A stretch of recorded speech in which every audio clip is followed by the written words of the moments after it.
Spider-Man has been my personal favourite superhero for as long as I can remember, and playing this game reminded me of why that is. It literally made me go and rewatch the Raimi trilogy. And so, because of how much I love Spider-Man and how much I love this game, I've decided to write a review on it. Starting with my favourite aspect of this game, the gameplay. So what do you think of when you think of a Spider-Man game? The swinging.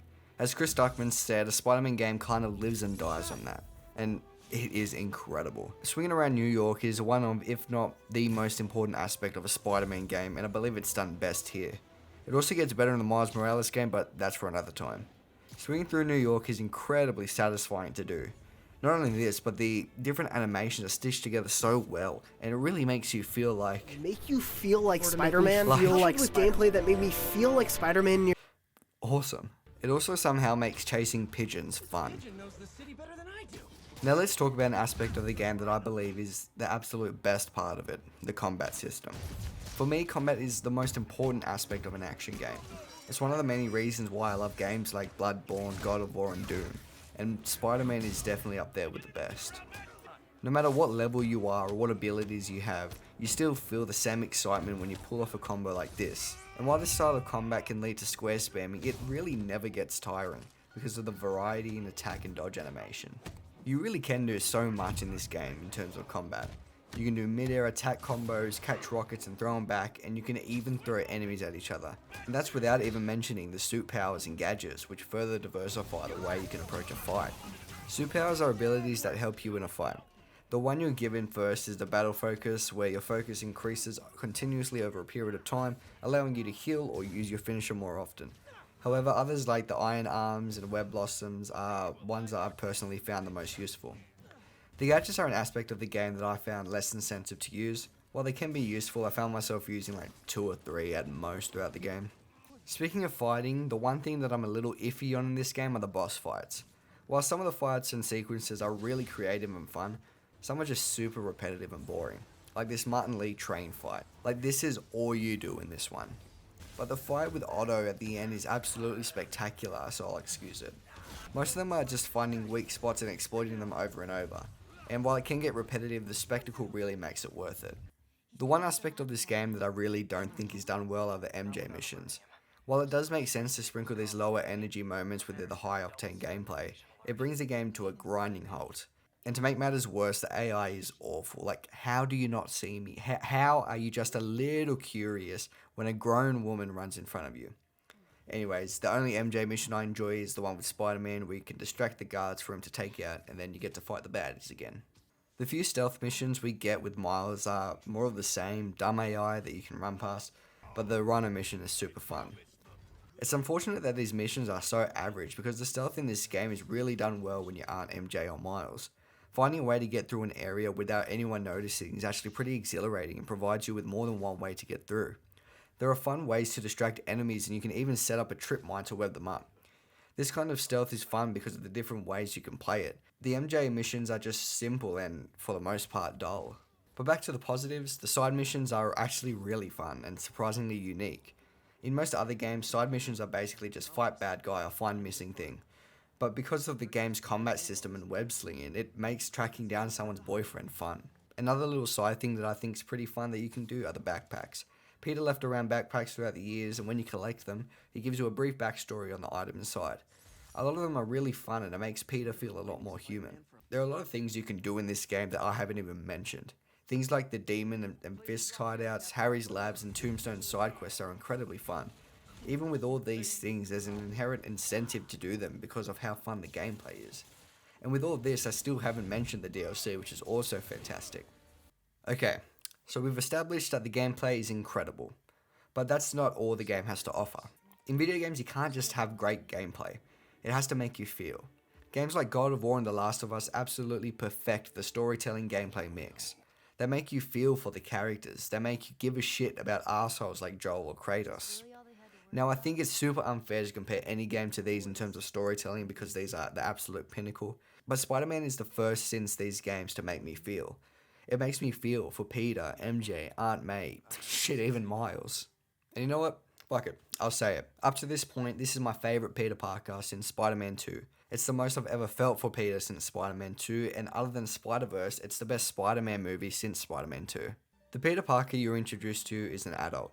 He's someone who's been Spider-Man for 8 years now. He knows the risk of being the superhero and the potential consequences of having to be that, and he faces those consequences multiple times throughout the story. When you first meet Otto, you know what's going to happen, and at the start you want him to turn so you can fight Doc Ock. But as you continue through the main story, you see how close Peter is to him. You see how much he respects him and how the respect is mutual. Peter chooses to continue Otto's vision to change the world rather than get a job that pays. It's moments like this that humanizes Otto. Next step, neural interface. That's a lot of work for you to do by yourself. Sure you can handle it? Apparently not, judging by today's debacle. Because I still haven't found another job. My funds are still... I know. It's okay. Don't worry, I'll figure it out. What's a few bucks when you're trying to change the world, right? to changing the world.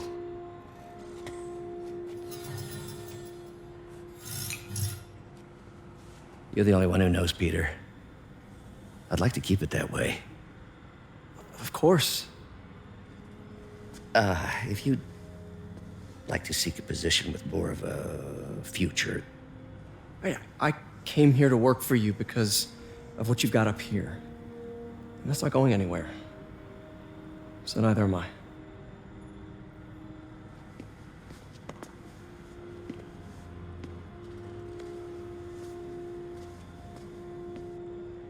And that makes this moment hurt all the more. I saw you as a son. I should have known you'd turn on me, just like all the others. Turn. I've worshipped you. Your mind, your conscience, wanting to help others. The way you never gave up. That's because men like us have a duty, a responsibility, to use our talents in the service of others. Even if they don't appreciate it, we have to do what's best for those beneath us, whether they understand it or not. No, you're wrong! You are everything I wanted to be! You just threw it away! Yes, of course. You're right, Peter. Oh, I see that now. The neural interface affected my mind. But I can fix it. We can fix it together. If you'll help me. Do everything I can.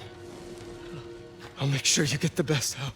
Martin Lee's another character that Spider-Man super nerds know how they turn out, but because of his relationship with Aunt May, the tension is still there. He's so close to Aunt May, he organised a surprise birthday party for her and helped a lot with the Peace Center. You can't bear to see how May would react to Lee's actions under the influence of the Devil's Breath. You don't want it to happen because of her. And then he blows up the Osborn rally that kills Jefferson Davis, Miles Morales' father.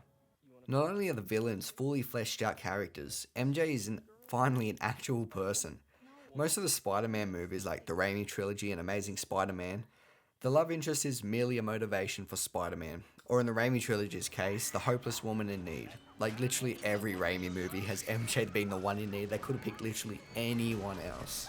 But with this game, she's an actual person. She's someone who wants to be taken seriously and doesn't want to be babied by Spider-Man. And while yes, I don't like the MJ missions, it's the pre-existing context that makes her determination convincing. She's someone who will put herself in danger just to get information for Peter or the Daily Bugle. She's someone who's independent and doesn't need the help of Spider-Man. It's actually really refreshing to see. Now, notice that I've talked about the game's story for a couple minutes and haven't once mentioned about the general plot. All the beautiful fights. That's because the game isn't about fights, it's about the characters. It's not about the spectacular visuals, it's about the relationships that are built and torn apart. So with that being said, let's talk about the actual plot. To make a long story short, Peter works for Otto at a lab funded by Norman Osborn, who visits and pulls the funding.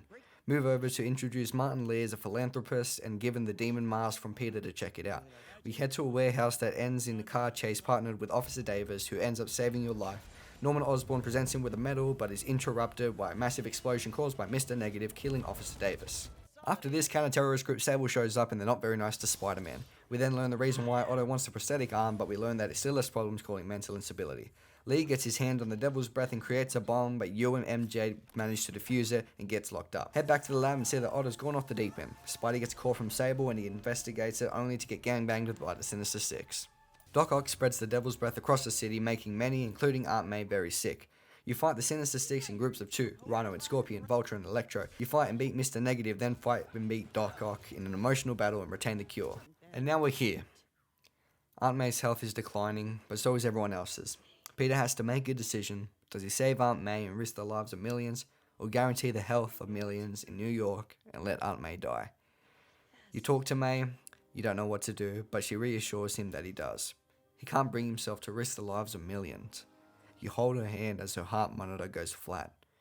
Uncle Ben died because he was selfish, but Aunt May died because he was selfless. Games rarely make me cry. The only one to do that was The Last of Us, but this game made me cry like multiple times. It's undoubtedly one of the most beautiful games I've ever played. To say that Spider-Man has been the most important and influential superhero for decades is an understatement. The millions of Spider-Man fans grew up with and loved different generations of Spider-Man. Whether it was Tobey Maguire, Andrew Garfield, Tom Holland, Spectacular Spider-Man or Miles Morales, Spider-Man has become a staple of pop culture and will continue to be for years to come. This Spider-Man game is yet another story of Peter Parker struggling with the life of being a hero, and it's still incredibly refreshing. The fact that this game has one of the best combat systems I've ever played and is one of the best Spider-Man stories ever is super impressive. And that's it. Hope you guys enjoyed this video as much as I enjoyed making it. I've got a few things planned, obviously with Elden Ring coming out, there will be a video on that. Not very soon because I am about 20 hours into the game and still not even close to finishing it. But yeah, I hope you guys enjoyed the video. Don't forget to like and subscribe, and see ya.